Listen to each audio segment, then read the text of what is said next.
آیا شریفتر آن است که ضربات و لطمات روزگار نامساعد را متحمل شویم، یا آنکه سلاح نبرد به دست گرفته با انبوه مشکلات به جنگ برخیزیم؟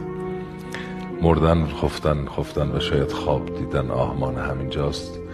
آن زمان که این کالبد خاکی را بشکافیم، درون آن رؤیاهای مرگباری را میبینیم. ترس از همین رؤیاهاست که عمر مصیبت بار را اینقدر طولانی میکند.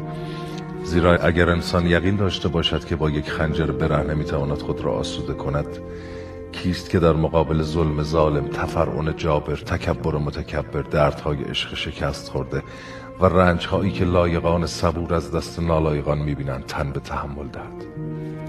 تفکر و تعقل ما همه را ترسو می کند و عزم و اراده هرگاه با افکار احتیاط آمیز توأم گردد، رنگ باخته صلابت خود را از دست می دهد و به مثابه همین خیالات بلند عمر مصیبت بار اینقدر طولانی